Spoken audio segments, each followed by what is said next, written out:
Black hair being a topic of discussion is not unheard of.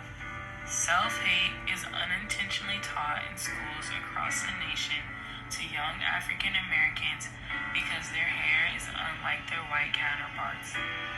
This notion did not begin out of a whim, but was implemented many years ago because white people felt that black hair was undesirable amidst slavery. Slave masters would shave the heads of enslaved men, women, and children and openly express disgust with black hair. Masters butchered enslaved people's hair. Black women could have beautiful coils hung down below their waist, and a slave owner could freely cut her hair as punishment. Whites also ridiculed blacks for referring to their hair as hair.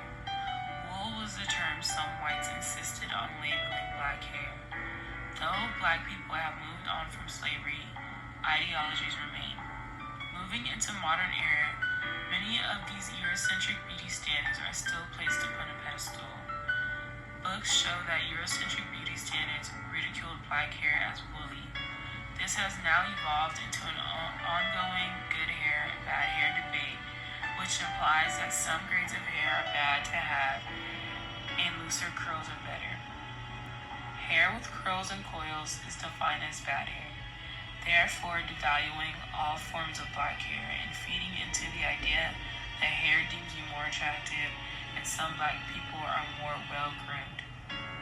These concepts and ideas are placed into various schools across the nation, creating a difficult learning environment for young African Americans. These concepts are also enforced in schools. Though negative stigmas have been placed upon blacks for ages to come, recently a light has been shed on discrimination that K-12 students face when trying to receive an education, go to dances, or be involved in extracurriculars.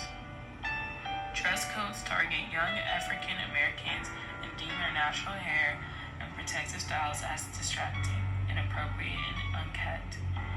In Ohio, one school in particular set a number of policies that were discriminatory to African American students. A preparatory school called Horizon Science Academy, or HAS, said that African American hairstyles were banned, and a letter sent to parents and guardians detailing the updated dress code for school.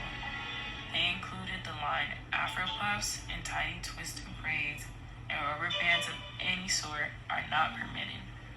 Rules like these are set around the country, prohibiting black school children from being their natural selves and their right to a normal school experience. For further examples, a high school wrestler was forced to cut his hair or forfeit a wrestling match in New Jersey. A 6-year-old boy in Florida was turned away from a private Christian academy on his first day of school because his hair extended below his ears. And a New Orleans area girl was sent home at the start of the school year from a Catholic school for wearing braids. Next, I will be displaying a video for more information on how schools discriminate against black hair. A new bill in California could prevent discrimination against the hairstyles of African Americans in the workplace and in schools. The bill is known as the Crown Act, which stands for Create a Respectful and Open Workplace for Natural Hair. In fact, multiple studies show that black women are twice as likely to experience social pressure at work to straighten their hair compared to their peers.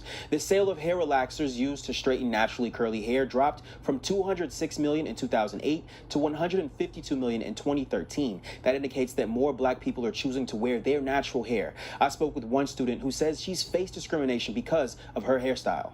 Honestly, like on a real personal level, it's really disrespectful just because it's coming from a place of not understanding the person's culture and their background and like why, these protective styles are necessary or just why they personally want to wear them or their cultural roots and all that. SB 188, also known as the Crown Act, was passed on the Senate floor on a bipartisan vote of 37-0. Similar laws were passed in New York to help end discrimination of hair grooming rules in the workplace and in schools. I spoke with USC professor Ben Carrington about the history of hair discrimination in this country and against people of African descent around the world. When you first found out about the new California bill, how did you feel?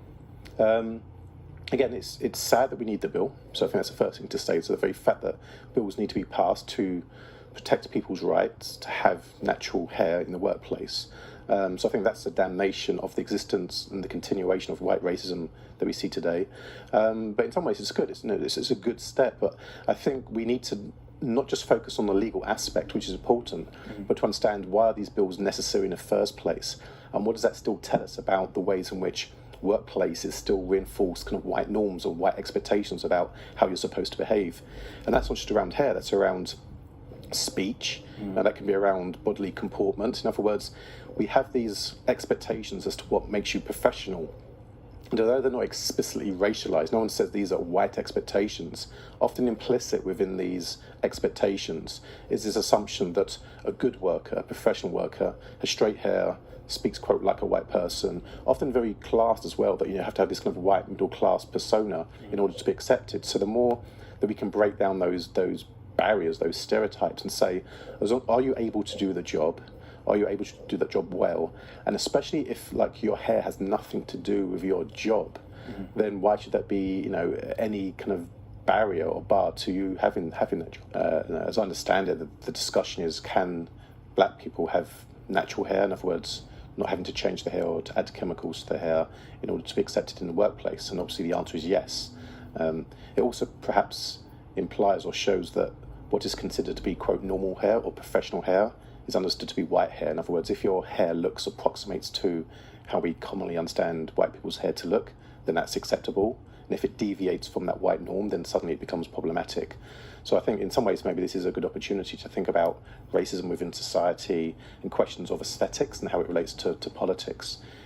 For many people, the idea that hair is political would seem to be a strange one. Everyone just has hair, there's nothing political about it. But I think the history of black people in the US, and actually black people globally, shows that hair has actually often been an important site of political struggle and political identity. The proposal to end discrimination based on hairstyle now moves to the California State Assembly.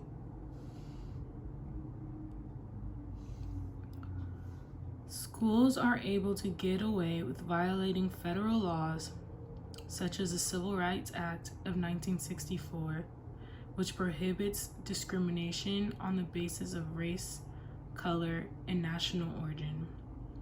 Schools view black hair as inherently bad and limiting.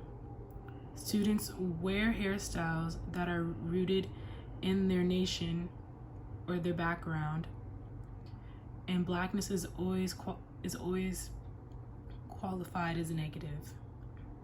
The styles that are closer to what white people deem as acceptable is what white people tend to encourage. Permed or straight hair or a tight ponytail is never questioned, but dreadlocks and afros are always put into a negative array. Next, I will be showing how African Americans or allies can fight back from hair discrimination. A few ways that people are able to fight back is to write a formal complaint to the principal or the school district. This will help them understand that hair discrimination is not okay. If this is not working, attending a formal school board meeting is always helpful. If this is not taken seriously, the person who is facing hair discrimination or the adult should begin looking for a civil rights attorney. Another way is posting on social media platforms and sending to news journalists. This will bring attention to the injustices that Black people are facing in terms of hair